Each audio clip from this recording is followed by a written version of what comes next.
Hello everyone, my name is Brian Bolness and I'm an acoustic engineer with the company AECom. Today I'm going to talk to you guys about our immersive sound demonstrations, which is a way that people can listen to how a project might sound in the future. So first I just want to talk about traditional noise impact assessments a little bit. We often have really big reports full of lots of numbers, calculations, and tables. And this is all really good and important. We need this scientific analysis to decide whether we need noise mitigation and how much noise mitigation, and it's good for getting things through to regulators. But if you're just a community member or someone in the neighborhood and you want to know what the project is actually going to sound like, there's not too much to offer in these reports, and they're really big and confusing. We often describe changes in noise in terms of things like significant or insignificant, or just in terms of community response. And we think that oralization might be able to help with this. So what is oralization? So oralization, simply put, is a way to have someone listen to how we predict something is going to sound in the future. So I guess another way to put it, it's kind of like virtual reality, but very audio focused. So in the terms of an environmental assessment, the goal is going to be to demonstrate the change in sound level and the change in sound character. Your sound level being your perceived loudness, and your change in sound character being how something sounds. So for example, given different distances, a vacuum cleaner and a train might have the same sound level in your ears, but they'll sound very different, and this is because of the different sound character. So we've applied our oralization, or also known as sound demonstrations, to just have a nice friendly term for these things, to the Ontario Line project. And I'm going to talk about our use of oralization in that project next. So just an overview of the Ontario Line. I'm sure many, if not all of you, have heard of this one. It's a planned subway line from Exhibition Station in the west and heads east to the Lakeshore East Corridor, and then all the way up north to the Science Center. Now for most of this corridor, the trains are going to be underground, so not too many noise concerns with that, as there'll be protection from the tunnel. But we do have some above ground segments, and in these segments, the trains, there'll be noise concerns from these communities. So the two main areas circled in red here have above ground trains and lots of community members nearby. And so these two areas are where we focused our sound demonstrations. So what are typical concerns with this project or with any railway project? We might have an increase in train pass-bys and an increase in tracks, different types of trains, different sounding trains. So the Ontario Line is a new train, and although it's probably quieter than a lot of existing trains, it does sound different. And sometimes, worst of all, changes in track alignment. These tracks might move closer to people's homes, and that will increase the noise level. So this slide here is just an overview of where we focused our sound demonstrations. As you can see, we've chosen lots of areas like parks and busy sidewalks, locations where you might take your kids to the park, or maybe you take your dog for a walk every day.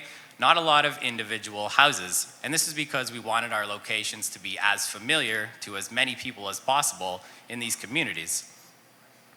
So you can see we have 6 locations in the Lakeshore East Joint Corridor, and there's also existing GO trains there. And in the Ontario Line North section, we have 6 locations over there as well. So now that we have our locations, we need to create these sound demonstrations. So it all starts with going to each location and taking an audio and video recording of the ambient that exists there. So we're not there at 3 in the morning, and we're not there during rush hour. We're trying to get a typical time of day that most people in the community would be familiar with. We want them to know how these sound, and as such, these make a great reference point for the sound demonstrations where we predict the future. One tricky thing was the Ontario Line train at the time of these sound demonstrations didn't quite exist yet, so we did have to find a similar vehicle and use that as a proxy for that train, and we measured something on the Waterloo LRT for that, and that's going to be the basis for how the Ontario Line train sounds in our demos.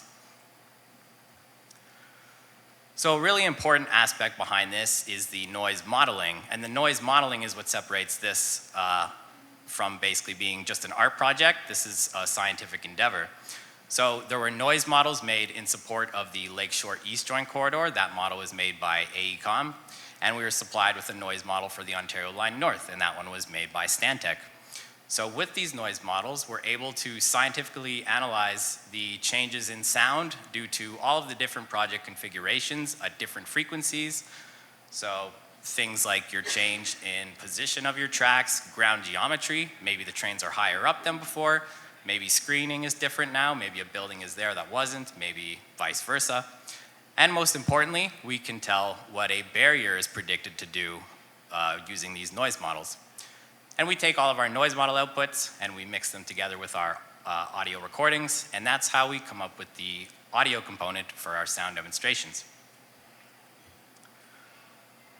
So it's one thing to listen to a train go from left to right, but it's another thing to see it happen at the same time. It makes the experience much more believable. So we did include a visual component here. The AECOM animation team made moving animations, and you'll see them in motion later in the presentation. But you can see at the top here, we have snapshots of our basically existing footage. For example, the Science Center there, we're facing out towards the street. And then on the bottom, which is completely fully animated, we have an elevated guideway going through the top. Same with the one on the right there. You can see it in the background with the Ontario Line train. And these are just some examples from the Lakeshore East segment. So here we have a couple of parks. And the main difference in this one is just the trains are a little bit elevated, but most importantly, if you look carefully, you can see noise barriers in front of those trains in this one. So now that we have all of our videos created, we needed a way to deliver these to the user. So this whole project was conducted during COVID. And usually when we do this sort of thing, we want to have it at an open house in person. We can kind of talk people through it. But that wasn't an option at the time, so we have our Ontario Line Sound Studio website. And the website has three main components, as you can see here. The first component just is the homepage. It has a short little animation, and someone explains details about the project, about the sound demonstrations, and about the website. Then we have the listen page, and you can listen to all 12 sound demonstrations here. And then finally, the engage page, which is where people can leave feedback on the demonstrations and on the project and the website. You can see a link there, OntarioLineSoundStudio.ca. I hope everyone checks it out later today. Just a few other things about the website. We had lots of considerations to deal with.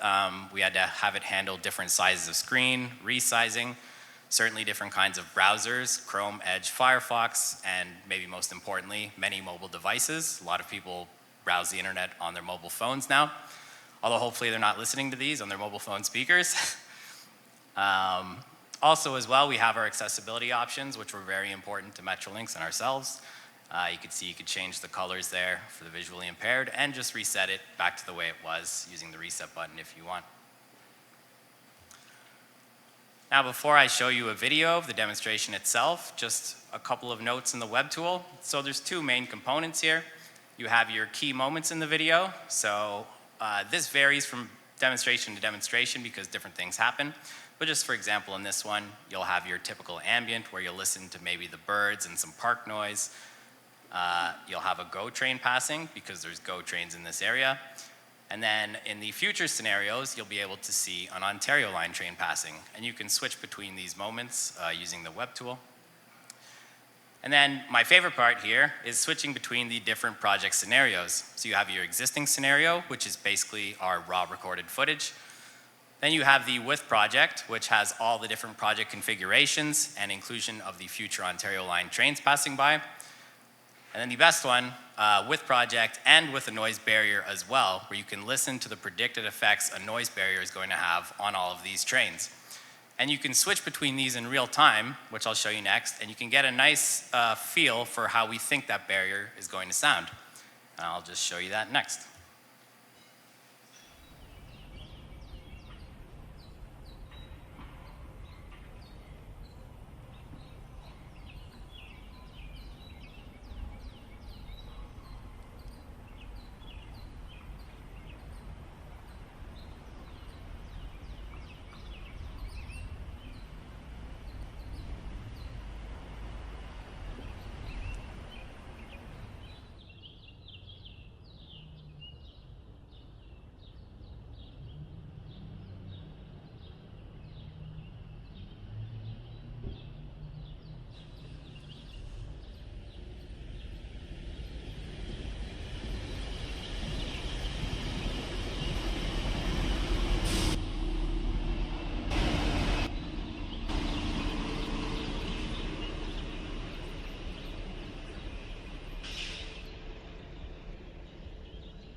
Okay, before I wrap up, just some lessons learned and some limitations. So one piece of feedback we got was that we are only showing single pass-bys in these demos, so we would like to increase the length of these in the future and just have more pass-bys, because often with railway projects there will be more pass-bys, so we do want to reflect that aspect of it, even if the good news is the trains will be much quieter in general with all the mitigation. Another thing is it's a little bit costly right now, so probably not too great for small projects, but I think really good for big projects with big communities and lots of concerns. It's a good community engagement tool, I think. And as mentioned before, this was completely an online experience. So we really want to take these in person in the future, take them to open houses for those who have extra interest in everything. And just have a higher quality setup for the user end, like high quality headphones and calibrated audio so people can adjust the volume between the videos and things like that. And we can talk to them and explain how they're made and talk to them about the project before and after and just create a better experience for the user. So that's pretty much it for me. Thanks everyone for listening to this presentation on sound demonstrations. I hope I've explained them well enough to you and how they can help you on some of your future big projects with big communities. Thanks.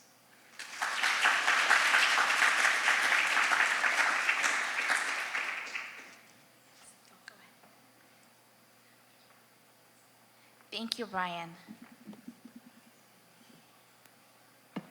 So our next presentation is going to be from Grace Saunders Hogberg, who's the founder of Veritas Terrae, which is a drone service company that specializes in environmental management. Wow. Grace is joining us online virtually. So if we can have her up on stage and she can share her screen and get going. My screen should be. Yeah, we can see your screen, Grace. Okay, great, thank you. Well, this isn't how things were supposed to be. I was planning on attending in person, but I had made a promise to bring some girls to a corn maze last night, and one of them didn't have their coat, and so I gave my coat when it started to rain, and I've discovered that I myself am aging infrastructure, and I'm not as resilient to changes in weather as I used to be. So thank you, Sylvia, Faiza, and Alex for accommodating me today. So I would like to begin by considering this background image. Question, am I controlling my screen slides here, or is this? Okay. Well, it's not changing. Is it changing on your end? Yeah.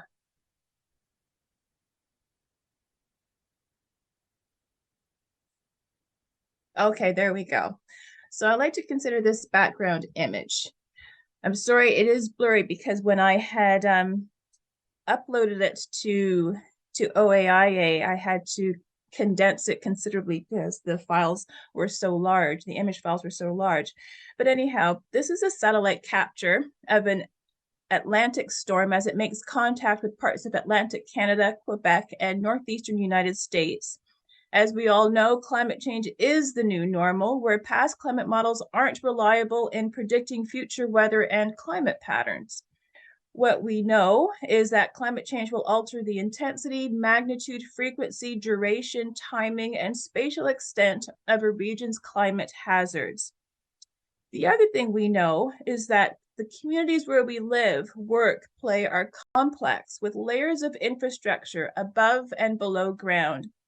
Infrastructure provides connections, helps provide warmth and cooling to our homes, and ensures public safety.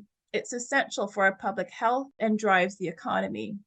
So what should we expect when extreme weather collides with the aging built infrastructure that exists in many of our communities? I'd like to take a look at this from two dimensions, acknowledging that there are still many dimensions to consider. Okay.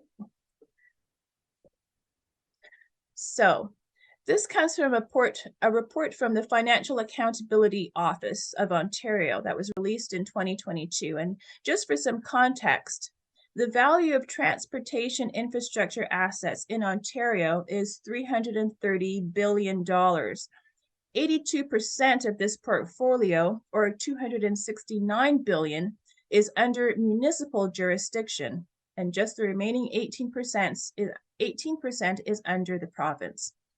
So what is the projected cost of maintaining transportation assets? So over the next 6 or so years to 2030, if the climate remains stable, the average annual cost will be $11 billion per year.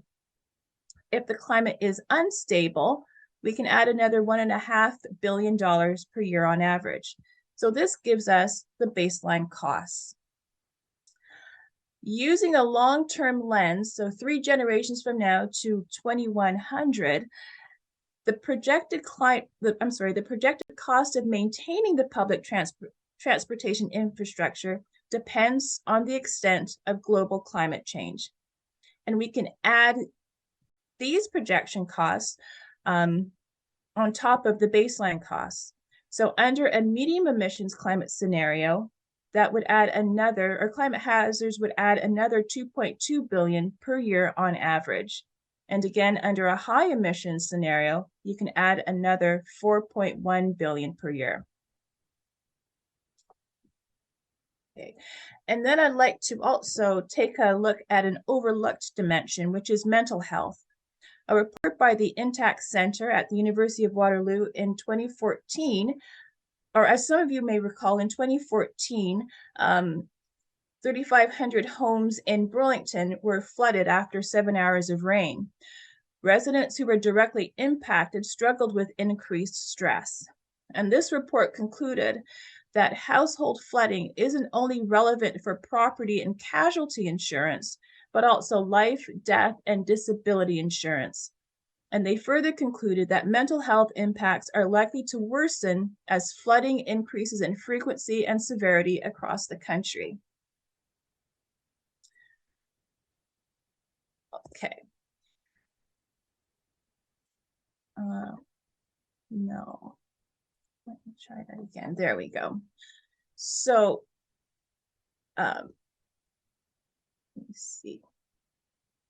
So for the purpose of this presentation, I see climate resilient infrastructure as being rooted in an understanding that the natural environment already provides many of the functions that engineered solutions were designed to provide. So I'm just going to go over some common terms, which I'm sure most of you are familiar with. So natural assets, those are ecosystems and includes living and non-living features that work together and are interdependent. Ecosystem services, those are the benefits that ecosystems provide to support life, both animal and human. And for example, I have wetlands here. They naturally filter water. They store an estimated 1/3 of the world's terrestrial carbon. And because wetlands have large capacities to store water, they help prevent flooding. And then we can move to green infrastructure, which includes natural assets and ecosystems, as we've already discussed, as well as enhanced and engineered assets that mimic natural functions. And then finally, nature-based solutions. I would like to just focus on the key word, which is action. So those are actions taken to essentially implement green infrastructure solutions.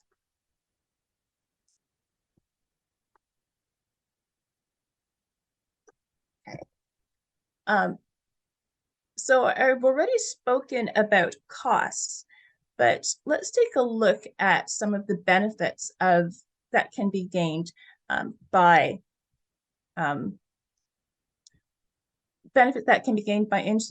implementing climate resilient green infrastructure. This slide is based on another report by the Intact Center, where they modeled the financial value of ecosystem services based on replacement costs. Here's a sample from 3 case studies of flooding and stormwater management. So for instance, $18.9 million would be the replacement cost of a built infrastructure solution for stormwater conveyance and drainage that is naturally serviced by a 7-kilometer riverbank along the Oshawa Creek watershed.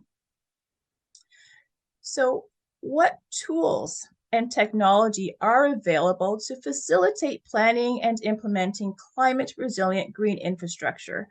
I'm here to suggest one underused tool, EO data. First, I'd like to clarify what I mean by EO, or Earth observation data.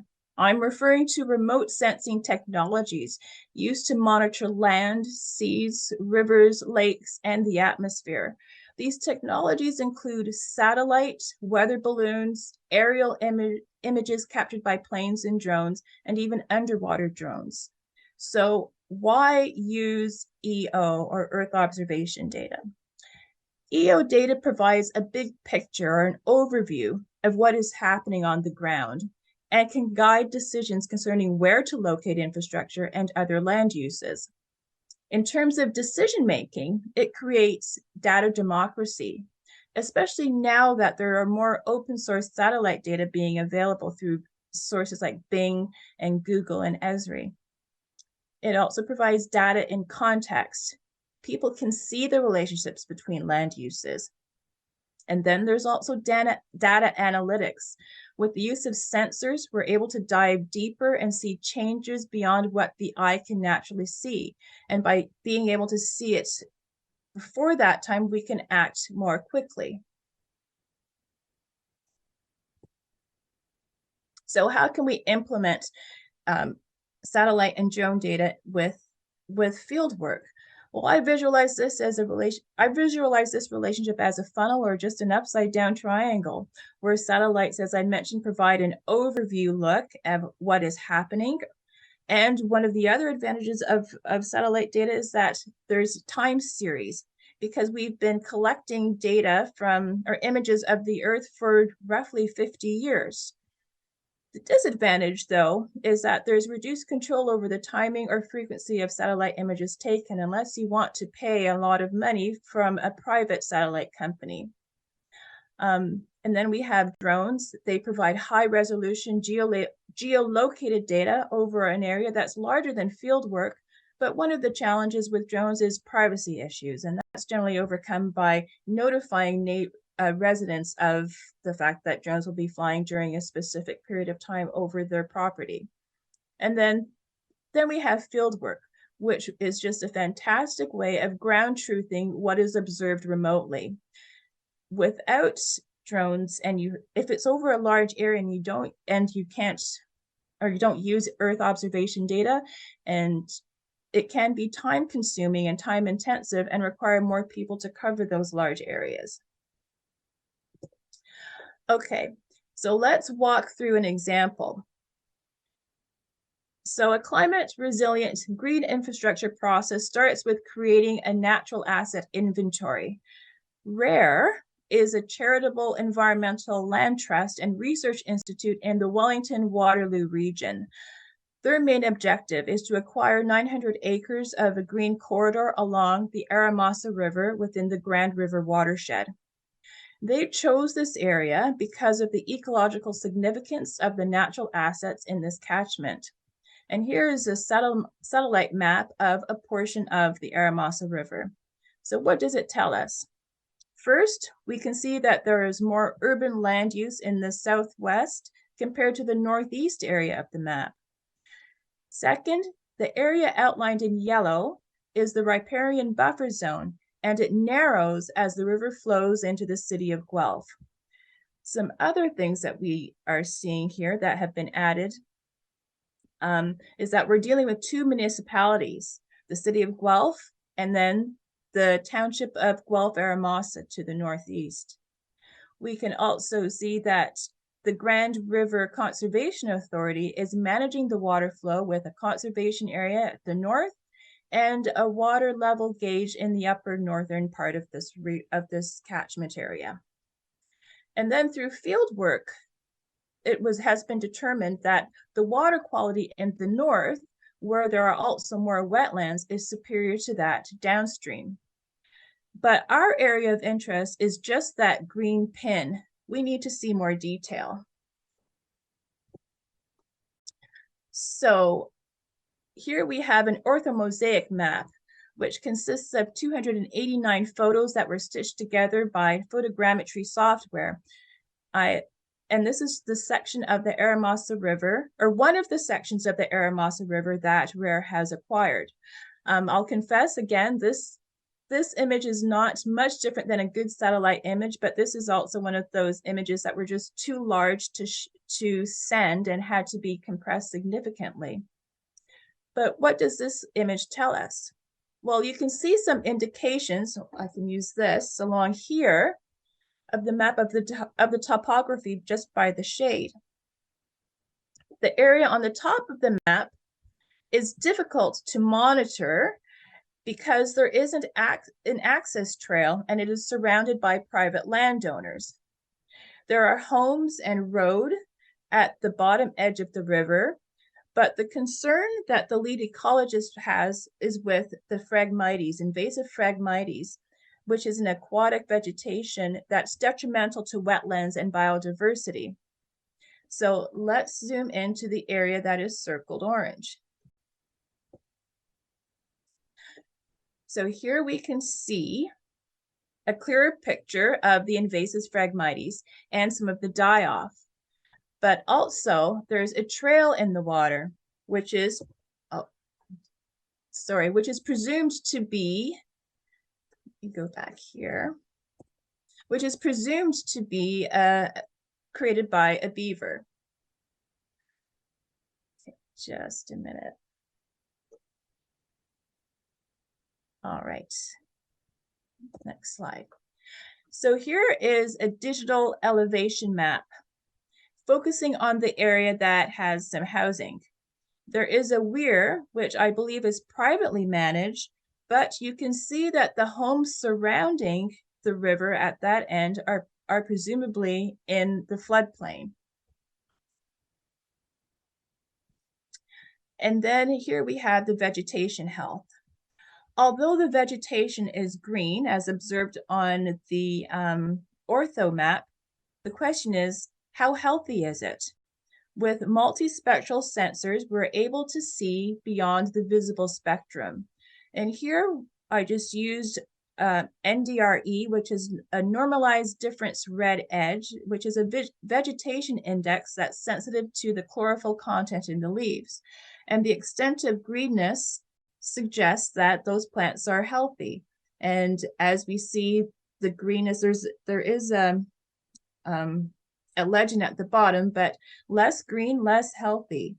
We have some red, which indicates that it's not a vegetation, so it's non-living, but we see that along the road and the tree and the housing. The red in the river could be a number of things. It could be an indicator of turbidity, because there had been a lot of rainfall. This was taken this summer, and a lot of runoff from the property on the left. But it can also be an indication of the shallow water, because the black in the water generally indicates deeper water. So that's one of the things that field work would have to ground truth. Let's see, so just in closing, I just want to say that we do have a Canadian standard to help communities get started with building climate resilient green infrastructure. And that is the specification for natural asset inventories, which is available on the CSA Group website. This is timely because there is some inertia building, not only from insurance companies, but also investors and banks, as they recognize ecosystem and biodiversity loss alongside climate change as a financial risk, and are creating reporting frameworks for organizations to disclose impacts and the opportunities that they take to reduce their impacts. And we could start seeing this type of data part of due diligence processes in the near future. So that concludes my presentation, and thank you very much.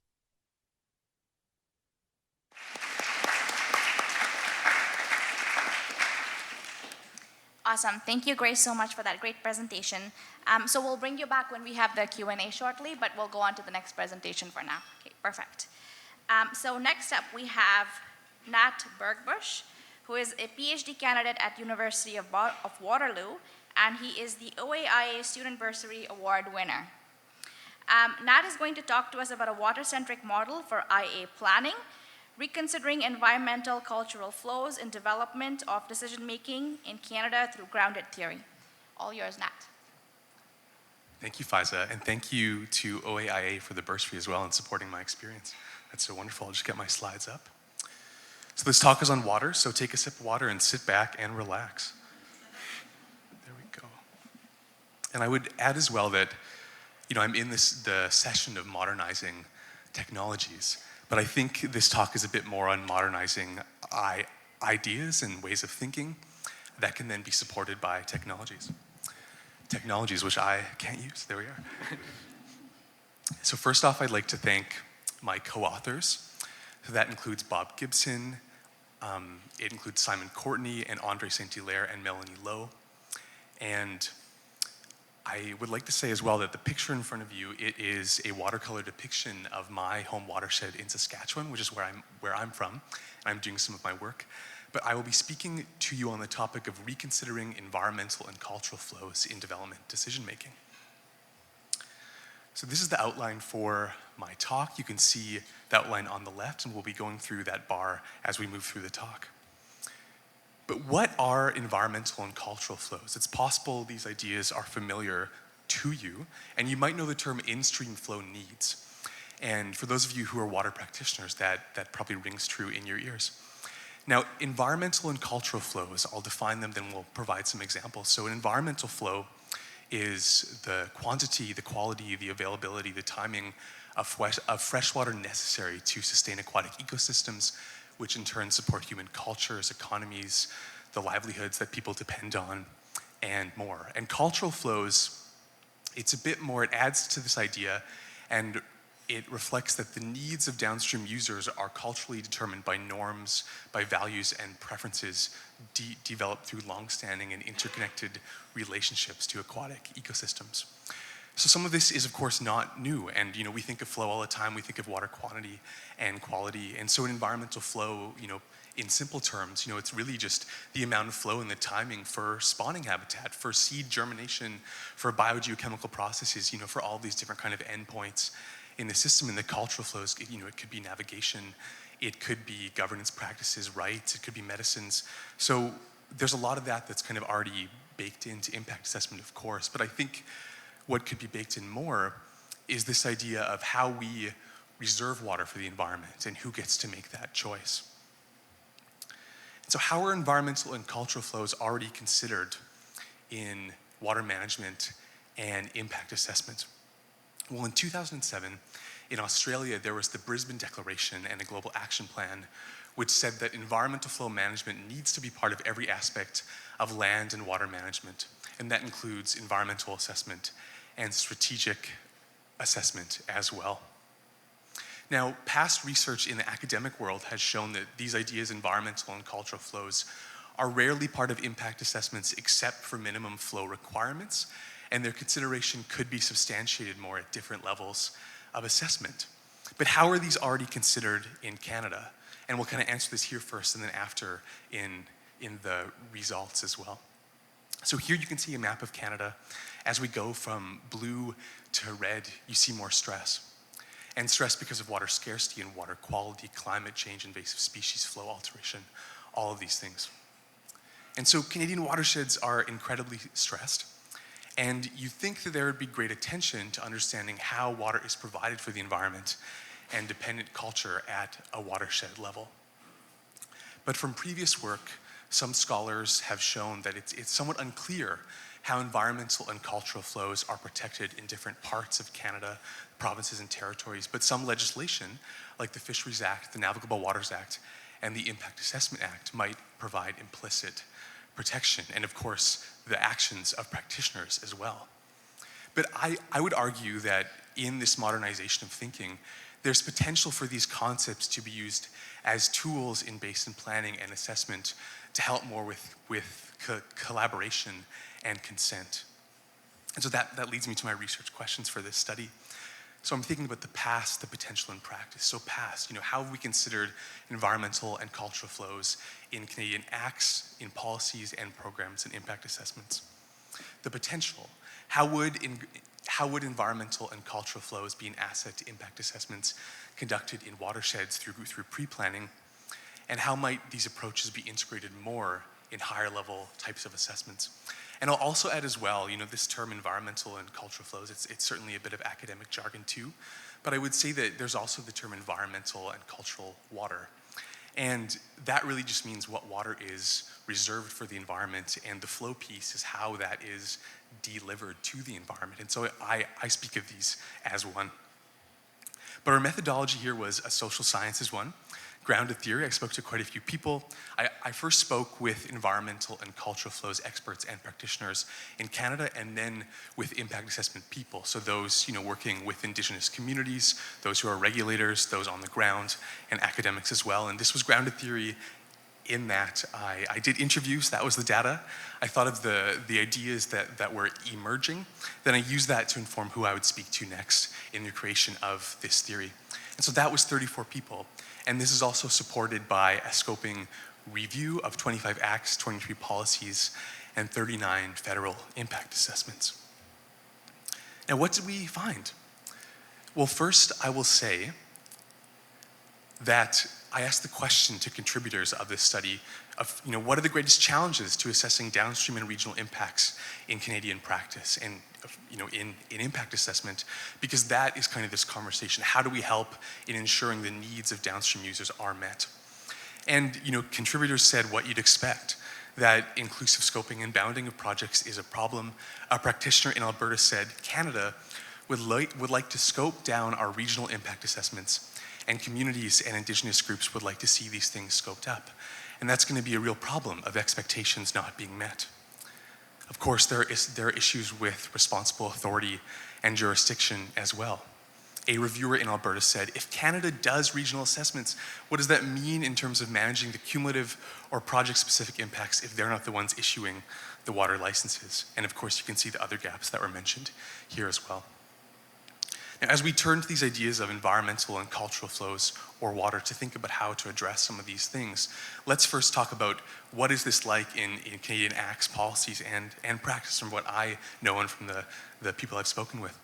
Well, there's a new Water Act in BC, or it's relatively new, and in PEI as well, in their Water Act, there is consideration of environmental and cultural flows.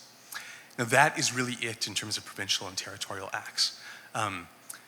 At the federal level, there is allusion to these ideas, especially in the Fisheries Act. In their recent updates, the minister does have authority to protect the environment in certain circumstances, but there really is not that much uptake in legislation. In policies and programs, I found that in British Columbia, in Alberta, and Quebec as well, there's more uptake of these ideas in the protection of water for the environment and what that means. In terms of impact assessments, and of course, the valued component scheme and the effects pathways we talk about there is consideration of this. But that's especially true in the impact assessments that I looked at when considering the minimum flows that are required for fish habitat. So that was the main focus here. And the projects that really included this were mines and dams and oil and gas. And so, we can see what we have, and a lot of that, of course, is, done more at the localized level because we are confined to our project boundaries. But, what are some have-nots? What could this be? And we'll talk about that more in a moment. So, as I said, most water acts don't have this, and I think the possibility to change and amend the Canadian Water Act, there might be some possibility here. But in the assessments we looked at, there were minimal water management frameworks that talked about protecting water for the environment at a higher level. And there was minimal collaboration in setting water for the environment. And I will also say that the attention to cumulative water withdrawals was minor, and little attention to regional water preferences. Now, there are some cases across the country where this is happening. It's happening in a way where there's a lot of tiering from the regional and watershed level to the project level. And that's true with this picture here. This was a project in New Brunswick, the Mactaquac Dam. It was meant to be the decommissioning of the dam, but then it became the refurbishment. And the community, through Champions and the St. John River Society, they did a watershed-wide work with environmental and cultural flows, and really looked at what are the values at the regional level in terms of what we need to protect from an ecological lens, and also the social values that you see here as well. And I'm sure that many of you are familiar with the strategic assessment of Wood Buffalo National Park. There's lots of development in this area, and here there were environmental flows goals that were done retroactively for right after all the development had happened. So that's more in place that's coming through that strategic environmental assessment. But I'll also say that from my knowledge, this isn't a great consideration in forestry and irrigation expansions. And so what came next with speaking with contributors was, how can we do this in a more experimental way, and it may be more of a regional level? And so this is where this kind of grounded theory process came in. And I think really the kind of footing for it, or where it gains traction, is this idea that an impact assessment regulator in Alberta said. The challenge that we're having is that the place where we as a society more appropriately value water and its flow from an ecological or cultural lens is not necessarily at the level of an impact assessment. It happens way sooner. And so I will walk through this briefly, but the core category that came out of this is regional readiness. Are we ready to delineate a water development space? And this was informed by a few different themes and ideas from contributors. And I think there's maybe an opportunity for collaborative effort to set water aside for the environment, people, and rights. And here I kind of have a water droplet to think about the knowledge and the exchange of knowledge in impact assessment. And I think an evaluation of regional readiness could inform how we do our higher level assessment, our project level assessment. And I think what leads to regional readiness potentially through the ideas of contributors are the themes that just popped up. So it's facilitating water conversations on regional visions and objectives and rules for water with a dedicated co-advisory group. It's describing the regional water connections through diverse understandings of relationships to water and roles and responsibilities that are needed to maintain those connections. And it's classifying water collaboratively based on the perceived and scientific vulnerability, the viability, and value of water bodies. And I think it could be an evaluation of these criteria to determine how watershed actors are engaged in assessment processes, and potentially greater attention then to inclusive governance, to water laws and rights, and watershed planning. And this can ripple outwards into other watersheds. And I think what this means for practitioners is maybe there's more opportunity to have immersion into how regional actors have classified the watershed, defined the relationships. There's maybe more opportunity to think about, what projects should be in a watershed, and then there's opportunity to think about the connections in the watershed, and through new technologies, through new types of analyses, like systems types of modeling, and I can get into that in the questions as well. And maybe we think about the significance of an impact based on how water bodies are characterized on a gradient of readiness to ensure that classifications and relationships are maintained. And I think this gets into two-eyed seeing and making sure that different ways of thinking are scoped in. But I think this is a conversation of what are the temporal and boundaries the temporal and spatial boundaries that we need to think about in assessments. I think to operationalize this, there could potentially be a scoring system to understand the degree of readiness based on the criteria that I mentioned, and I have that in a paper. Now, you're probably wondering whose responsibility might this be, because this is a difficult undertaking, and I don't think this is on the backs of practitioners and proponents, but there is a new Canadian water agency, and I think they potentially, with academics and Indigenous groups, could provide some oversight here, and I potentially call on them to take up a process like this. And I'd also say that this conversation of regional readiness, it it's easy in a watershed. It's easy when thinking about water and these environmental and cultural flows because of the movement of matter. But I don't think this is exclusive to watersheds and could be useful in airsheds and landscapes when talking about the flow of materials and energy and who gets to decide how this changes and what is protected. And with that, I'll thank my contributors, my committee and partners, and thank you all for your attention. I appreciate it.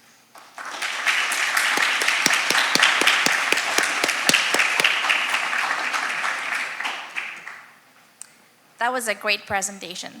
Violetta, I have a question for you. I think we've sort of run out of time, but can we take about a few minutes for a few questions? Yeah, okay, perfect.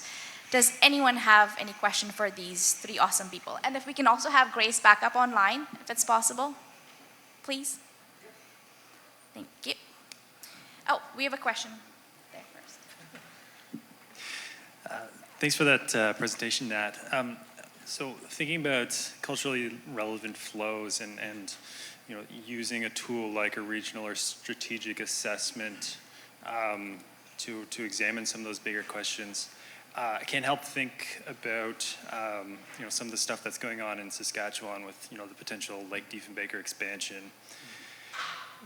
What do you feel, or do you feel that regional or strategic assessment or other tools are able to handle the sheer scale of a question that looks at the entirety of the Saskatchewan River? Yeah, that's a great question, and I'm from Saskatchewan, so it's certainly top of mind as well.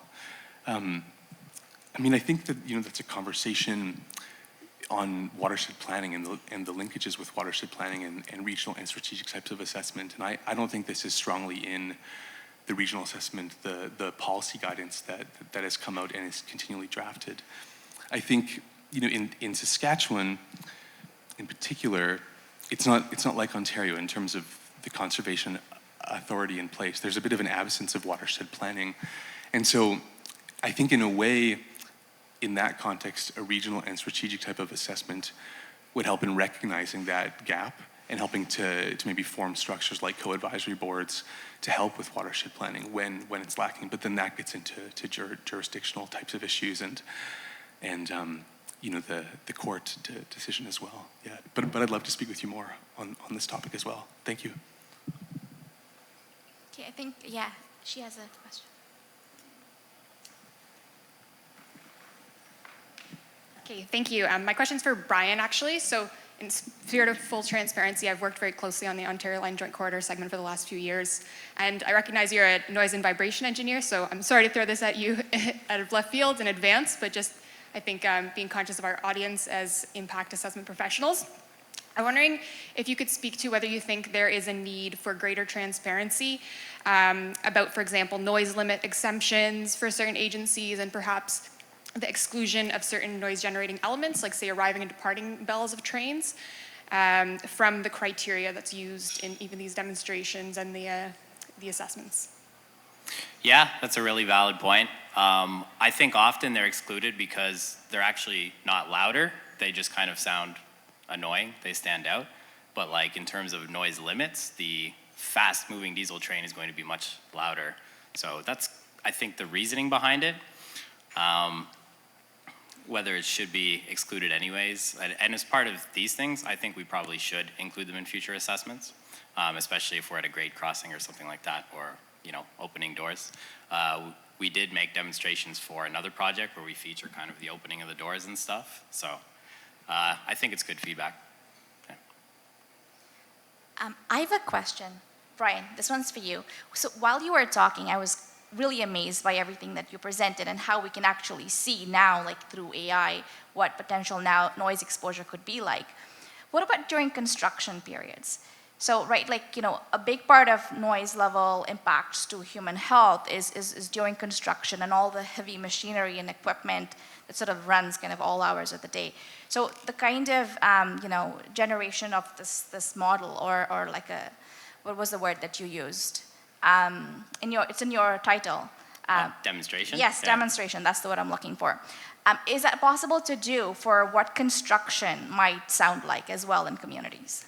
I think so. And the animator that worked on this project, he actually did animations for construction in progress. It was kind of like a fast forward, but I think it should be possible with sound. We should be able to record construction equipment and then put them at different distances in the model and do Because sort it's of construction similar thing. equipment, trucks coming and going, so, Yeah. like the, like the hammering sounds. Like Yeah. it's so much noise, right? Like, Yeah. so I'm just wondering whether all of those kinds of categories of noise can be captured as well. Yeah, it would be a big project, I think. We would have to capture a lot of stuff. But I mean, yeah, if someone is up for it, I'd be up for it, yeah. Okay, all right. Next generation EA, right? Like, no reason we shouldn't be asking those questions. Okay, anyone else? Maybe one last question?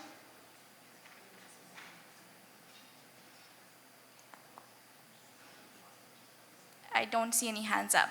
And I think since we're over time. We have a question online. Yeah, If you might be able to repeat it. Question about the noise demonstration presentation. How do you think the general skepticism from the public towards new technologies like noise demos can be combated? so the question is, how do you think general skepticism from the public related to new technology, such as noise demonstrations, can be addressed? I think we need to talk to people while they see the demos, whether that be at open houses in person, or for this project, we had lots of online open houses that I attended, and we kind of explain how it's made with noise models. You know, we're not just trying to show off good news. Some of the demonstrations, we're showing something that's not there before. So we're trying to be realistic with people at the same time. Yeah, I think just communicating with them and sort of explaining how they were made is the best way to do that. Okay. I think with that, we will wrap up if there are no other questions in the room. Okay, sounds good. Thank you. Can everyone please give a big round of applause to Brian, Grace, and Matt?